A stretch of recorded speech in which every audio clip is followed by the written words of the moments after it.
Hello students, कैसे हैं आप सब। तो हम लोगों ने एंटी डेरिवेटिव के बारे में चर्चा की, कुछ समाकलन से संबंधित कुछ सवाल लगाए। अब हम लोग प्रश्नावली पर पहुंच जा रहे हैं। प्रश्नावली 8.1 एनसीईआरटी के सवाल लगाएंगे। तो चलिए शुरू करते हैं प्रश्नावली 8.1। तो प्रश्नावली 8.1 हम लोग चर्चा करेंगे प्रश्नावली 8.1 पर। तो चलिए शुरू करते हैं, आगे बढ़ते हैं। 7.1 तो चलिए शुरू करते हैं। इसमें पहला जो सवाल है वो कह रहा है कि निम्नलिखित फलनों के प्रति अवकलज निरीक्षण विधि द्वारा ज्ञात कीजिए। निरीक्षण विधि द्वारा ज्ञात कीजिए। हालांकि ऐसा कोई सवाल अभी तक नहीं आया है, लेकिन आ सकता है। यानी समाकलन करना तो आप जानते हैं, लेकिन यहाँ पर कहा निरीक्षण विधि द्वारा समाकलन। तो यानी देखिए, यहाँ पर एक सवाल, पहला जो सवाल दिया हुआ है, यानी sin 2x का प्रति अवकलज निकालना है। किसका प्रति अवकलज निकालना है? sin 2x का प्रति अवकलज। तो देखिए कैसे निकालना है, इसको आराम से समझिएगा और फिर लगाइएगा। sin 2x का प्रति अवकलज, anti derivative of sin 2x। तो हमें एक ऐसा फलन ज्ञात करना है जिसका अवकलज क्या हो? sin 2x हो। जिसका अवकलज sin 2x होगा वही sin 2x का क्या होगा? प्रति अवकलज होगा। यानी हमें एक ऐसा फलन ज्ञात करना है जिसका अवकलज sin 2x हो, तो वो sin 2x का क्या होगा? प्रति अवकलज होगा। तो अब आप जानते हैं, आप क्या जानते हैं? लिखेंगे कि हम जानते हैं कि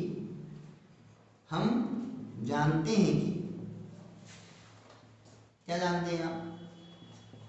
हम जानते हैं कि sin x का अवकलन होता है cos x का। तो हम लिखेंगे, हम जानते हैं कि d/dx of cos x is equal to sin x। तो जब d/dx ऑफ sin x, लेकिन इसमें तो माइनस आ नहीं रहा है, तो हम लिखेंगे therefore d/dx of minus cos x, minus को इधर ले लिया, minus cos x is equal to sin x। ये बात क्लियर होगी कि नहीं होगी? अब d/dx of minus cos x is equal to किसके हो गया?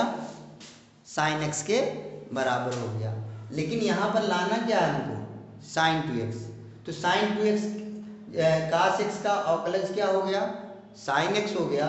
इसलिए हम लिख सकते हैं d/dx of minus cos 2x, x की यहाँ पर हमने क्या कर दिया? 2x कर दिया। तो यहाँ पर क्या होगा? 2 इंटू साइन 2x, क्योंकि cos 2x का अवकलन क्या होता है? sin 2x होता है, और इसमें x का मल्टीप्लिकेशन कितना है? 2, तो यहाँ पर 2 sin 2x हो जाएगा। लेकिन हमें किसका अवकलन कितना लाना है? केवल sin 2x लाना है, जबकि यहाँ पर क्या है? 2 इंटू साइन 2x है। तो जब 2 इंटू साइन 2x है, तो ये जो मल्टीप्लाई में इधर डिवाइड में हो जाएगा। तो हम लिख सकते हैं therefore d/dx of minus cos 2x बटे 2, माइनस cos 2x बटे 2 बराबर कितने हो जाएगा? sin 2x हो जाएगा।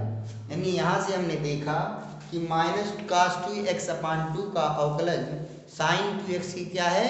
बराबर है। माइनस cos 2x अपान 2 का अवकलज sin 2x के बराबर है। इसलिए sin 2x का प्रति अवकलज किसके बराबर होगा? sin 2x का प्रति अवकलज बराबर होगा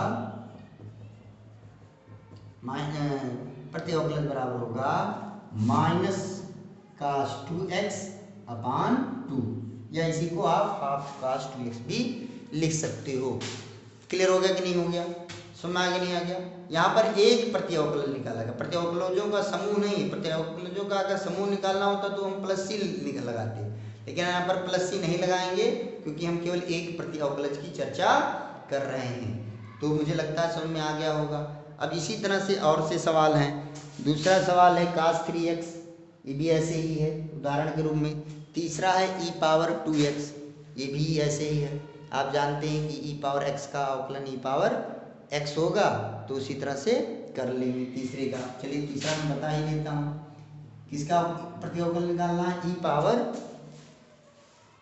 2x, ई पावर 2x का अवकलन निकालना, ई पावर 2x का प्रतिअवकलन निकालना है।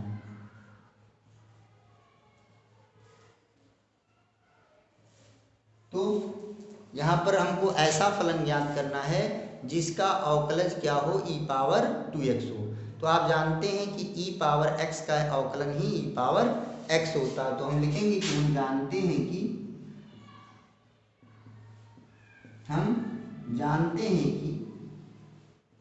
D by D x of e power x is equal to e power x। इसलिए डी यहाँ पर कितना ई पावर 2x है, तो d by D x of e power 2x is equal to, तो ई पावर 2x हो गया। तो इसका अवकलन क्या होगा? आप जानते हैं 2 इंटू ई पावर 2x, ये बताया जा चुका है। ई पावर x का अवकलन ई पावर x, और x का मल्टीप्लाई यहाँ पर 2 है तो 2 मल्टीप्लाई में आ गया। लेकिन आपको क्या केवल कितना लाना है? आपको केवल ई पावर 2x लाना है। तो ये गुणे में इधर आएगा, क्या हो जाएगा? बटे में हो जाएगा। तो therefore D by D x of e power 2x upon 2 is equal to किसके हो गया? ई पावर 2x हो गया। तो जब ई पावर 2x हो गया तो अब इसका अवकलज ई पावर 2x है, इसलिए ई पावर 2x का प्रति अवकलज क्या होगा? इसलिए ई पावर 2x का प्रति अवकलज बराबर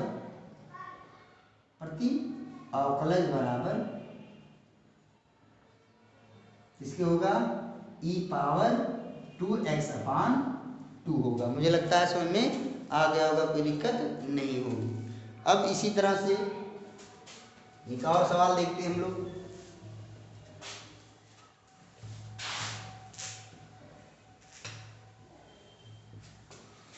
और वो सवाल होगा चौथा, और चौथा सवाल क्या है? ए एक्स प्लस बी का होल स्क्वायर डी एक्स का प्रति अवकलज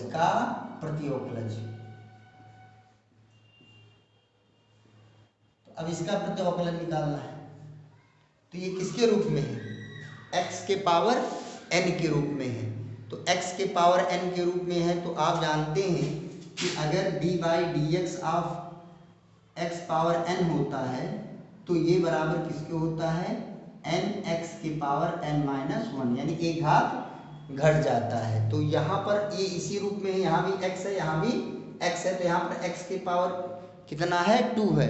तो और यहाँ पर देखिए, यहाँ पर जब x पावर n होता है तो यहाँ पर कितना आता है? x पावर n माइनस 1 आता है, यानी एक घात घट जाता है। यानी अगर यहाँ पर स्क्वायर है, ax प्लस बी का स्क्वायर है, तो ये किसका अवकलज होगा? ax प्लस बी के होल क्यूब का अवकलन होगा। क्लियर हुआ कि नहीं हुआ? फिर से समझिए। जैसे यहाँ पर देखिए, अगर मैं लिख दूँ कि D by D x of x cube is, इसलिए D by D x of x cube बराबर क्या हो जाएगा? n की जगह पर 3 हो जाएगा और x पावर 2 हो जाएगा, नहीं हो जाएगा? तो यहाँ से क्या देखा आपने कि D by D x of x cube is equal to किसके हो गया? 3x स्क्वायर के। तो लिखेंगे यही बात यहाँ पर लिखेंगे। यहाँ पर देखिए x स्क्वायर आ गया कि नहीं आ गया? पावर सेम आ रहा है कि नहीं आ रहा है? तो इसी तरह हम लिखेंगे कि हम जानते हैं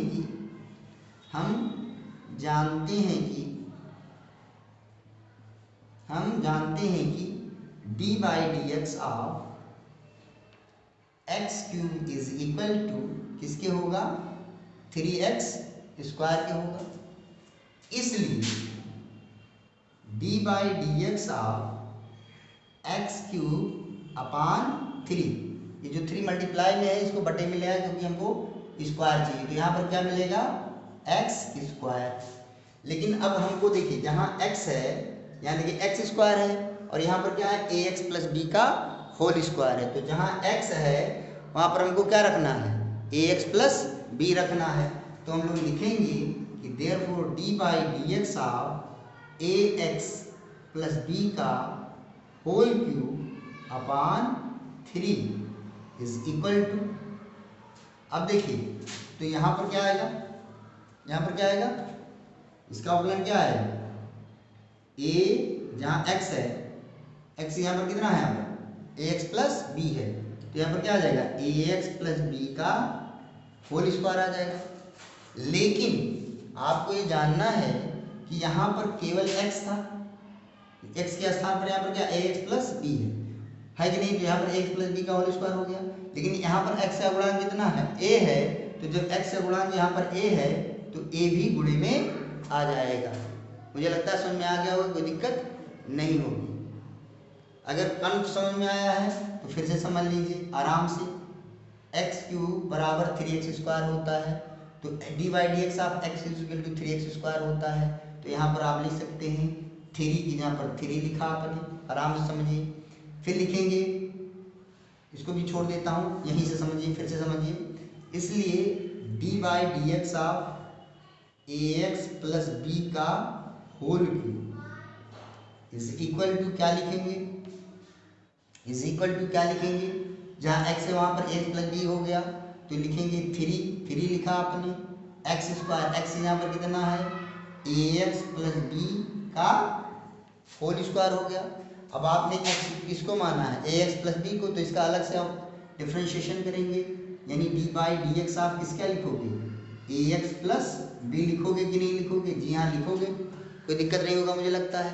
तो देयरफॉर हम लिखेंगे कि D by D x of A x plus B का whole cube is equal to 3 A x plus B का whole square into D by D x of A X, तो ए एक्स का differentiation ए हो जाएगा और B का क्या हो जाएगा 0, तो क्या मिला 3 ए एक्स प्लस बी का होल स्क्वायर इंटू ए।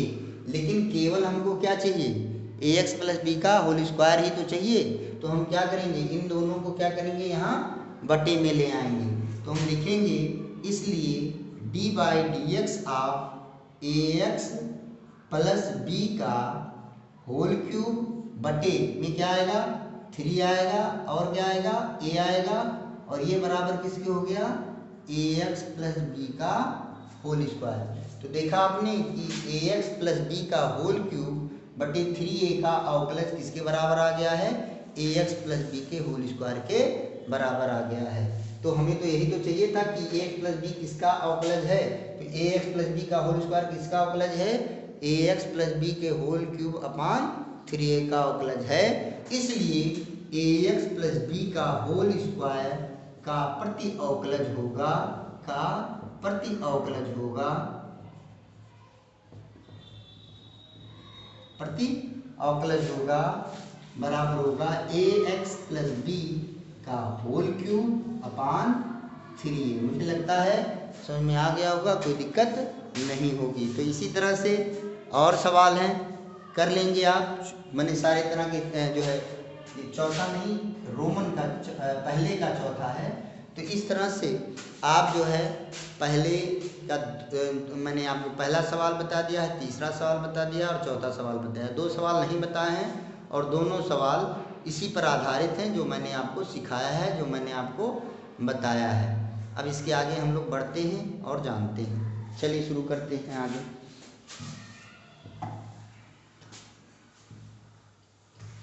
अब इसमें जो है 7वां सवाल देखते हैं।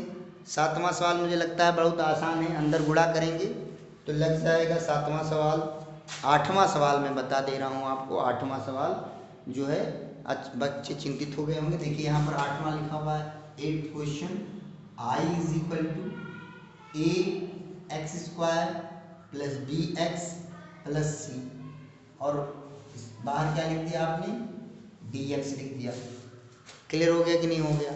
अब इसका समाकलन आपको करना है यहाँ से, तो इसलिए आई इज इक्वल टू किसके हो जाएगा, आप इसको अलग अलग करोगे तो integration A X square D X plus integration B X D X plus integration C D X हो गया।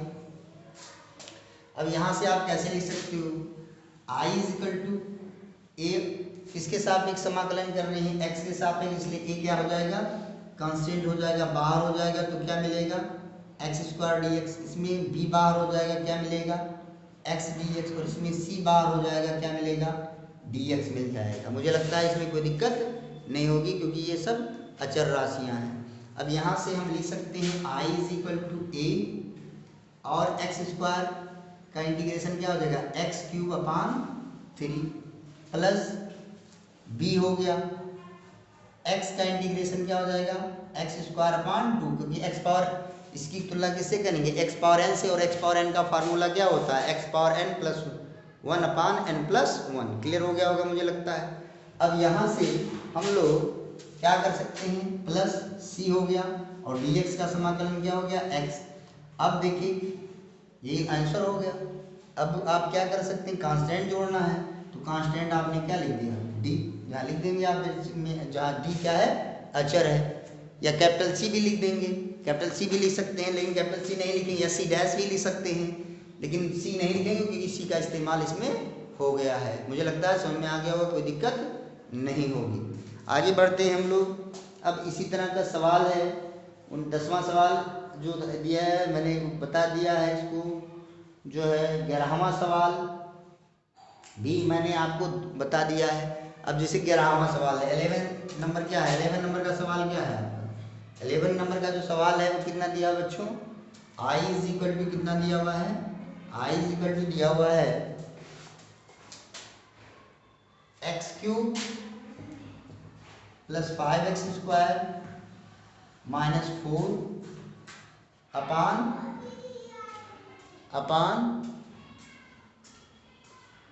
X square D X. अब देखिए ये सवाल आ गया I equal to X cube plus 5x square minus 4 upon X square D X आ गया। अब देखिए यहाँ पर इस सवाल को लगाना है तो अब इसको आप दो तरीके से लगा सकते हैं। पहला तरीका इसको अलग अलग कर लीजिए, एक्स क्यूब बटे एक्स स्क्वायर कर लीजिए, 5x स्क्वायर बटे एक्स स्क्वायर कर लीजिए, माइनस 4 अपान एक्स स्क्वायर कर लीजिए, फिर इसको सॉल्व कर लीजिए। और दूसरा तरीका जो आपको बताया गया है कि यदि अंश का घात हर के घात से क्या है अधिक है तो हर से अंश को क्या करेंगे भाग दे देंगे और समाकलन कर लेंगे। मुझे लगता है दोनों तरीके जो है आपको जो है कर सकते हैं, इसलिए इस सवाल को बताने की कोई आवश्यकता नहीं है। तो आगे बढ़ते हैं हम लोग और सवाल नंबर हम लोग देखेंगे यहाँ पर जो है जैसे कि 13वां सवाल है। 13वां सवाल भी ऐसे ही है, क्या दिया हुआ है यहाँ पर x cube minus x square plus x minus 1 अपान एक्स माइनस 1। यहाँ पर भी क्या करना है अंश को हर से भाग दे देना है तो वो भी हो जाएगा, मुझे लगता है कोई दिक्कत नहीं होगी। अब इसी तरह से हम लोग आगे बढ़ते हैं। अगर 14वां सवाल देखते हैं, 14वां सवाल थोड़ा सा देख लीजिए, हो सकता है कुछ लोग नहीं कर पा रहे हों। तो 14वां सवाल कैसे करेंगे हम लोग, तो 14वां सवाल करेंगे i इज इक्वल टू किसके दिया हुआ है यहाँ पर 1 minus x under root x D x, 1 minus x under root x D x. तो यहाँ से ये बराबर लिख सकते हैं ब्रैकेट में 1 माइनस एक्स और अंडर रूट एक्स को हम लोग क्या लिख सकते हैं x power half D x, x power half D x लिख सकते हैं। क्या लिख सकते हैं x power half D x, ये अंडर रूट एक्स को क्या लिख सकते हैं हम लोग x power half D X. अब यहाँ से हम लोग क्या करेंगे इसका अंदर गुणा कर देंगे, तो एक्स पावर हाफ का जब 1 में गुणा होगा तो कितना आ जाएगा x power half minus x power half का 1 में गुणा होगा तो कितना हो जाएगा एक्स पावर 1 और 1/2 जोड़ देंगे तो कितना हो जाएगा 3/2, क्योंकि बेस समान है तो गुणा करने पर घात क्या हो जाएगा जुड़ जाएगा और बाहर क्या लग जाएगा dx लग जाएगा। मुझे लगता है समझ में आ गया हो, कोई दिक्कत नहीं होगी। पहले एक्स पावर हाफ का 1 में मल्टीप्लाई हुआ तो एक्स पावर हाफ आया और फिर एक्स पावर हाफ का इसमें मल्टीप्लाई हुआ तो इतना आ गया। अब देखिए यहाँ से अब इसका अलग अलग इंटीग्रेशन कर लीजिए, तो x power half dx minus integration x power 3/2 dx। अब आप जानते हैं एक्स पावर, थोड़ा सा नीचे लिखता हूँ, यहाँ पर लिखेंगे ये बराबर लिखेंगे x power half dx minus x power 3/2 dx। अब यहाँ पर क्या करेंगे आप, यहाँ पर एक्स पावर n+1 का फार्मूला लगाएंगे, यहाँ पर एक्स पावर n का फार्मूला लगा तो एक्स पावर n+1 अपान n+1, तो इसमें एक जोड़ेंगे x 1/2 में 1 जोड़ेंगे तो कितना मिलेगा 3/2 मिलेगा। और उतना ही बटे में लिख देंगे, तो अपान कितना लिख देंगे 3/2 माइनस इसमें भी x पावर 3/2 है तो x पावर n+1 होगा। तो n+1 का मतलब क्या हो गया 3/2 में 1 जोड़ेंगे तो कितना मिल जाएगा 5/2 और अपान क्या हो जाएगा 5/2 हो जाएगा और प्लस इंटीग्रेटिंग कांस्टेंट c हो गया। अब ये दो ऊपर चला जाएगा तो हो जाएगा 2x पावर 3/2 अपान 3 माइनस 2x पावर 5/2 अपान 5 प्लस। अब ऐसा भी हो सकता है कि उत्तर में 2 कामन लेकर के आ जाए, ऐसा भी हो सकता है कि √x कामन ले ले, तो उससे चिंतित नहीं होंगे। क्लियर हो गया कि नहीं हो गया? मुझे लगता है समझ में आ गया होगा, कोई दिक्कत नहीं होगी। अब हम लोग जो है इसी तरह का 15वां सवाल है, 16वां सवाल है, 17वां सवाल भी इसी तरह से है, 18वां सवाल भी इसी तरह से है। sec x इंटू ब्रैकेट में sec x plus tan x लिखा हुआ है, ब्रैकेट खोल देंगे तो sec square x plus sec x tan x हो जाएगा। sec स्क्वायर x का समाकलन tan x हो जाएगा और sec x tan x का समाकलन sec x हो जाएगा और प्लस c हो जाएगा, कोई दिक्कत नहीं होगी। अब एक 19वां सवाल आपको देखना है। 19वें सवाल में देखिए क्या दिया हुआ है, i is equal to integration sec square x upon cosec square x dx, ये दिया हुआ है। i is equal to sec square x upon cosec, therefore i is equal to किसकी हो जाएगा। अब देखिए यहाँ पर लिखा हुआ sec square x upon cosec square x, तो sec स्क्वायर x को क्या लिखोगे। अब देखिए यहाँ पर अगर केवल sec स्क्वायर x होता तो sec स्क्वायर x का समाकलन tan x हो जाता, केवल कोसेक स्क्वायर x होता बटे में नहीं होता तो उसका माइनस का x हो जाता है। लेकिन अब बटे में दिया हुआ है और बटे से संबंधित अभी तो आपको कोई समाकलन वाला फार्मूला बताया नहीं यहाँ पर, ट्रिग्नोमेट्री से रिलेटेड। तो अब हमारे दिमाग में जब कुछ भी नहीं काम करेगा तो हमने आपको क्या बताया है कि जब कुछ भी काम ना करे तो हम क्या करेंगे, साइन और कास में बदल देंगे। तो इसको हम क्या लिखेंगे 1 अपान कास स्क्वायर एक्स, क्लियर हो गया होगा। और सेक स्क्वायर एक्स को हम क्या लिख सकते हैं 1 अपान साइन स्क्वायर एक्स लिख सकते हैं और dx। मैंने कहा था आपको कि अगर आपको इंटीग्रेशन बढ़िया से सीखना है, बढ़िया से लगाना है तो आपको ये बातें आपको आनी चाहिए, नहीं तो दिक्कत होगी।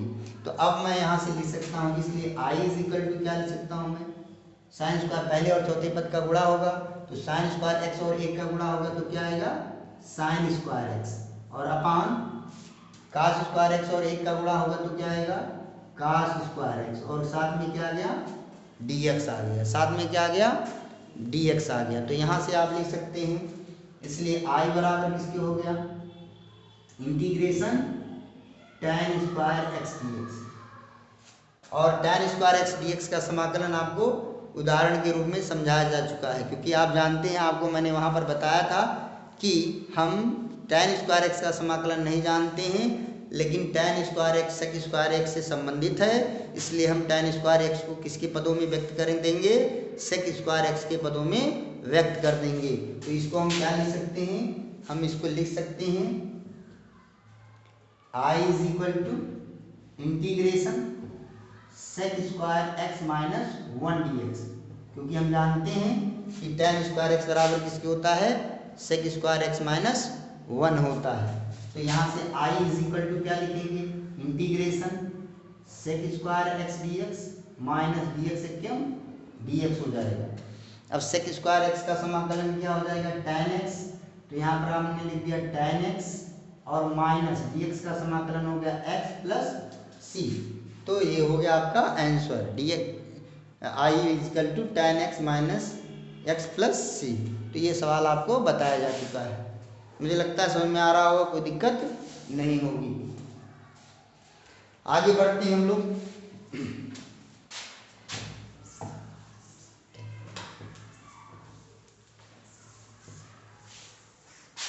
देखिए कोर्स बहुत तेज़ी से आगे बढ़ेगा, विश्वास रखिए, भरोसा रखिए, क्योंकि टॉपिक समझाने में, टॉपिक समझना बहुत ज़रूरी है, इसलिए जो बातें समझाई जाती हैं वो बहुत इम्पॉर्टेंट है, सवाल लगने में बहुत देरी नहीं होगी, इसलिए भरोसा रखिए।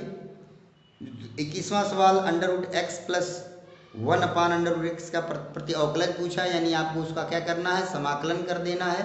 मुझे नहीं लगता है कि इसको आपको बताने की कोई ज़रूरत है, क्योंकि under root x plus 1/√x का समाकलन आप आसानी से कर सकते हैं।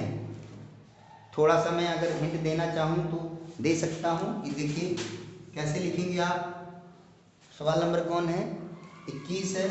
तो 21 में देखिए i = कितना दिया हुआ है, √x प्लस 1/√x का प्रतिअवकलज। तो यहाँ पर dx कर लीजिए, समाकलन कर दीजिए, तभी तो अवकलज मिलेगा। वहाँ पर ऐसा नहीं किया गया था क्योंकि वहाँ पर लिखा हुआ था कि निरीक्षण विधि द्वारा प्रतिअवकलज ज्ञात कीजिए। यहाँ पर निरीक्षण विधि द्वारा नहीं लिखा गया है, इसलिए इसका हम लोग क्या कर देंगे, समाकलन कर देंगे। तो अब इसका समाकलन हम लोग कैसे करेंगे, इंटीग्रेशन लिखेंगे x पावर हाफ प्लस ये √1x है तो इसको लिखोगे 1/x पावर हाफ dx हो जाएगा। अब इसको कैसे लिख सकते हो, ये बराबर integration x power half plus ये पावर प्लस में ऊपर जाएगा तो क्या हो जाएगा माइनस, तो x power minus half dx होगा। मुझे लगता है समझ में आ गया होगा, कोई दिक्कत नहीं होगी। अब इसको अलग अलग कर लीजिएगा और आपका समाकलन हो जाएगा। मुझे लगता है इसको बताने की कोई आवश्यकता नहीं है। तो अब हम लोग इस एक्सरसाइज का लास्ट क्वेश्चन देखते हैं, जिससे 22वां नंबर है। तो 22वां नंबर सवाल अच्छा सवाल है, बड़ा मज़ेदार सवाल है। इसको आप लोग देखिए, कह रहा है यदि d/dx ऑफ, बहुत ध्यान से देखिएगा, यदि d/dx of fx is equal to, यदि d/dx of fx is equal to कितना है, 4x³ माइनस 3/x पावर 4 है, 4x³ माइनस 3/x पावर 4 है, और f2 बराबर 0 है, तो fx का मान बताइए। f2 बराबर किसके है, 0 के है, तो fx का मान बताइए। तो प्रिय बच्चों, आपको जैसा कि मैंने प्रतिअवकलज की परिभाषा बताई थी, उस हिसाब से आपको क्या जानना है कि चूंकि fx का अवकलज करने पर 4x³ माइनस 3/x पावर 4 मिल रहा है, इसका मतलब है कि इसका अवकलज ये है, इसलिए इसका प्रतिअवकलज क्या होगा, fx के बराबर होगा। अर्थात 4x³ माइनस 3/x पावर 4 का प्रतिअवकलज क्या होगा, fx होगा। इसका मतलब हम ये भी कह सकते हैं कि 4x³ माइनस 3/x पावर 4 का समाकलन करने पर हमको क्या प्राप्त होगा, fx प्राप्त होगा। मुझे लगता है समझ में आ गया होगा, कोई दिक्कत नहीं होगी। तो चलिए बच्चों हम लिखते हैं, इसलिए fx is equal to integration 4x³ minus 3/x power 4 और इंटीग्रेशन में क्या लगा देंगे, dx लगा देंगे। मुझे लगता है समझ में आ गया होगा, कोई दिक्कत नहीं होगी। तो अब यहाँ से मैं लिखता हूँ, अलग अलग करूँगा, तो 4 इंटीग्रेशन x³ माइनस, अलग अलग कर रहा हूँ तो 4 कांस्टेंट है, बाहर हो जाएगा, तो 4x³ और साथ में क्या आएगा, dx आएगा। इसमें क्या है, 3x/x पावर 4 है तो 3 बाहर ले लिया, और x पावर 4 है तो इसको मैं क्या लिख सकता हूँ, x पावर माइनस 4, क्योंकि पावर ऊपर जाएगा, और dx हो जाएगा। अब हम लोग यहाँ पर क्या करेंगे, यहाँ पर हम लोग समाकलन का x पावर n का फार्मूला लगाएंगे। तो हम लोग लिखेंगे therefore fx is equal to 4x³ का इंटीग्रेशन क्या हो जाएगा, x पावर 4/4 माइनस 3 हो गया, इंटू x पावर n पर यहाँ पर फार्मूला लगाएंगे तो क्या हो जाएगा, x पावर माइनस 4 प्लस 1 करेंगे तो कितना आएगा, -3/, यहाँ भी -3 आ जाएगा, ब्रैकेट में लिख देते हैं और प्लस कांस्टेंट जोड़ देंगे, c तो लिखेंगे ही लिखेंगे।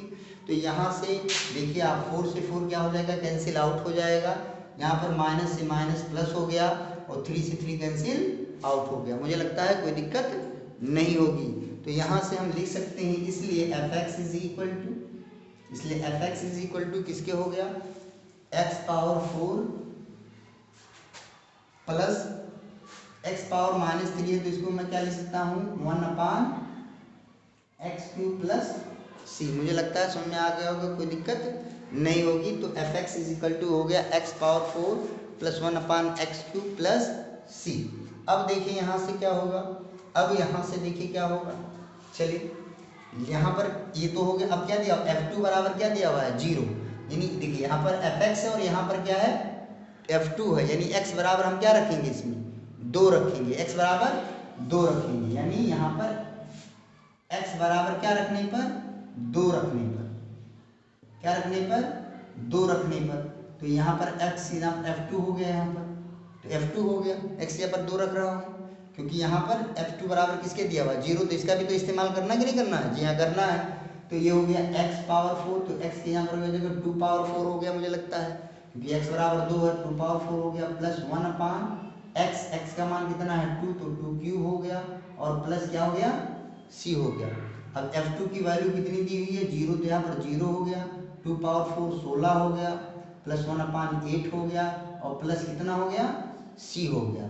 तो यहाँ से c इज इक्वल टू किसके हो जाएगा 16 × 128 और 127/8 डायरेक्ट लिख दिया है, माइनस के साथ आ जाएगा, मुझे लगता है कोई दिक्कत नहीं होगी, समझ आ गया होगा मुझे लगता है। तो कितना आ गया -127/8, क्लियर हो गया होगा मुझे लगता है, नहीं 16 × 128 और 1 कितना हो जाएगा 129, देखिए 16 × 128 और 1 129 हो गया, 127 बोल जा रहा था, तो 16 × 128 और 1 कितना हो गया 129, और चिन्ह किसका लग गया माइनस 129/8। अब c का ये मान उठाकर समीकरण 1 में रख देंगे, तो इसलिए समीकरण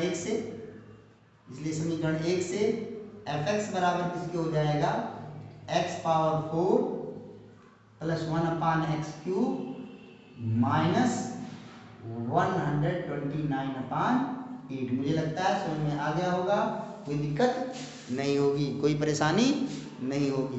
तो इस तरह से ये पूरी एक्सरसाइज एक ही दिन में ख़त्म हो गई, सोचिए आप, इसलिए एक दिन में ख़त्म हुई क्योंकि वो बातें आपको पहले ही बताई जा चुकी हैं। तो कल हम लोग इंतज़ार कीजिएगा, कल हम लोग प्रतिस्थापन विधि सीखेंगे, और that is the most important topic for integration, because without that